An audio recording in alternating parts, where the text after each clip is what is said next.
to be quick as time does not permit much. So as Siddharth said that projections are not relevant this time, but we'll start with some kind of a numbers what we have now. IMF expect that we have a contraction of 1.5% in GDP this year. This quarter will have a shrinkage of about 15%. So that's a kind of a quantum at minimum we are looking at. And if shrinkage is more, your GDP could fall further. And of course, there are fiscal stimulus coming up, there debt restructuring coming up, and the kind of external support is coming as well. But this all will take the fiscal deficit to an alarming level, and it has to be unwind when we have a recovery. And we have a W-shaped recovery, we have a U-shaped recovery, or we have a L-shaped recovery.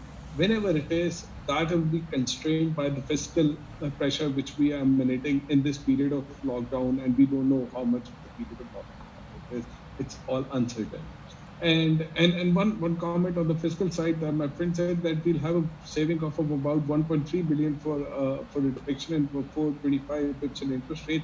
But 35% of that get back to government in the form of taxes, and then a bit of the debt is on the book of SPP, which comes quite a much in form of non-tax revenue. So saving, in my assumption, is about 800 to 900 billion rupees for that reduction. And whatever stimulus we are getting externally, that will create deficit, and that deficit has to be repaid.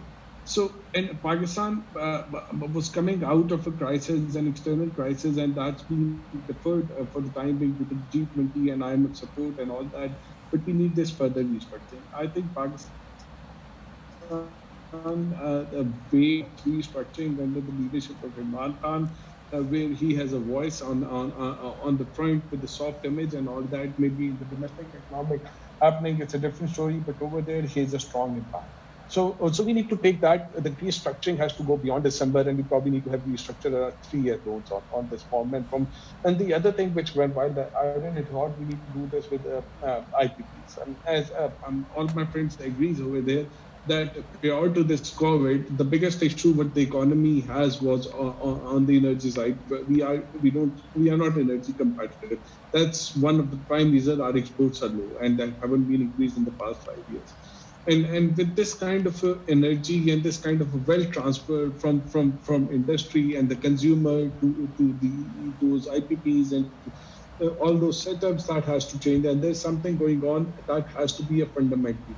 So the first opportunity in this crisis is that which external debt we are over the period of next 2 years, that was unsustainable. The kind of a domestic debt problem due to the high interest rate that comes down to as well. Now the energy sector, the quasi fiscal debt, and in the future the payments coming up, we need to resolve that. That's very important. The other point which Shazad mentioned about is about the informal and formal structure of the economy. And all the crises we had in the past, they were coming up somehow from the formal side to the international crisis, maybe the 98, 2008, 2018. But this is a different in nature. It's affecting informal same. And informal effect is more because it's affecting more on the retail side and the wholesale side, which is as big as our agriculture sector. And that is largely informal. It's affecting our contractual arrangement in employees and everything. That's largely informal. How to support that? That's cash for the government to give them some kind of a support. Punjab government is doing some work in that domain. The cross provinces have the money. Federal do. So they have to go to that. They have to give them some kind of a coverage, give them the really get document. We slash down the rates. Okay, the banks like Shazad and all that, make them bankable over the period of time. And when things improve, they'll come into the tax rate automatically. That's a one very important message we need to see on that. And on the other side, which we talk about Asad Ali Shah said it so beautifully how the European example, how they came up after this, the crisis of 1/3 of people dying down, and then they ruled the world and everything. And when we come out of the crisis, there is always an opportunity that to move up. And but whenever there is a shift and there is a transition, and of course Zad said and everybody said, and there's no brainer that we need to go more digital. When we go more digital, the kind of workforce we have, the middle-aged workforce from 40s to 60, which is not literate as the young one, and they're not as computer savvy, and they're not that adaptive. Now these will lose, but we have a huge flux of youth coming up. So these youth can really move up the ladder. So I mean, in days like maybe 5 years down the road, like the kid, like 20, 25 year kid is helping the dad who's out of the job to be the breadwinner of the family. So that kind of a things can happen in Pakistan. That kind of a change that happen in Pakistan. And on the front, like the things will slow down from the next 3 months to 18 months. I don't know how long it is. Will there be a second wave? Will how long is the lockdown? How long the lockdown in our exporting areas? We don't know about those things right now. But the long is that there is a pause, and Pakistani economy needed to be a restructuring. It needed to be restarted in a way that formal, informal, documentation, non-documentation, bankable, non-bankable, taxpayer, non-taxpayer, all those things they need to rethink, and they need to have an amalgamated system coming out of that in that period of time. So that's to me is a very important point. And to move on, which industries to work on, which to go, as Ali Tabas have said, that it's no brainer in every recession, Great Depression, and everything. Construction is the one. You start the construction. There's so much black money part in there. You got the opportunity. You gave the amnesty scheme, which was not coming, but under the COVID, you got the opportunity to get, you know, all the kind of approvals from FATF or IMF and all that to get it through. Now you have that, you work on that.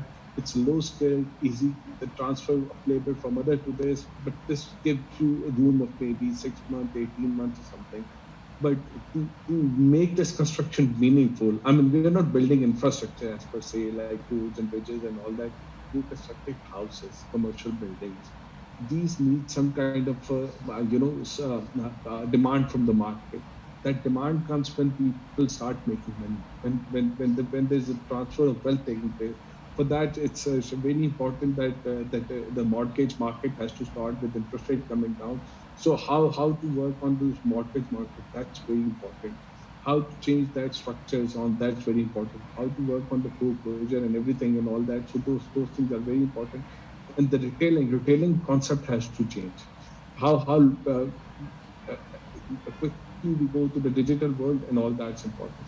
And then there's a huge opportunity in the export market, as my other participants said that, and that my own experience with the exporters talk is that it's prior to this COVID, there was a nationalist interest in the US to not give business to China. They see China as a threat.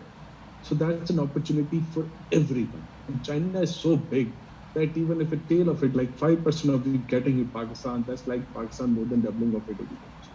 So that's one area that they probably we need to expand on that and work on that. And our exposed to GDP has gone down.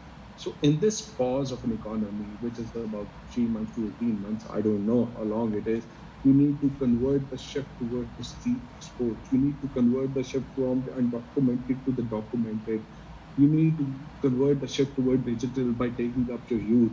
And that is a time that you need to work on the inherent disadvantages, the fundamental weaknesses of the economy, energy, consistent fiscal deficit, and your external vulnerabilities over the period of time.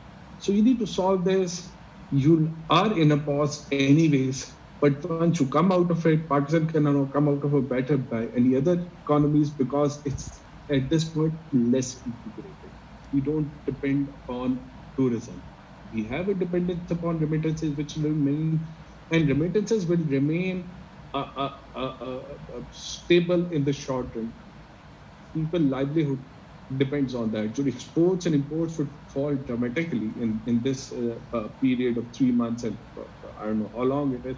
But remittances will remain there. But once that thing is over, your remittances start coming down, and you really have to pick up your exports. quote and import substitution. Yeah. Like we say. If you can quickly wrap it up, Ali. That's So the bottom line is this. I mean, it's a very difficult time. I can't be optimistic. I'm optimistic, as you know, by my writing and my. But this uncertainty is compelling me to be a little cautious. But this opportunity, we need to work on that. And the other thing which I need to note all these business groups, people over there, that we need to support the poor, the vulnerable. We need to ensure that they get something. There's a Gospel of Wealth written by Carnegie by Pat Times. He and no better capitalist was than him. Like the way he developed the ruthless capitalist rail system in the U.S., but in the future how he gave back. So in times, all my friends who made so much money in this economy and the God being kind with you, it's time to return back to the poor.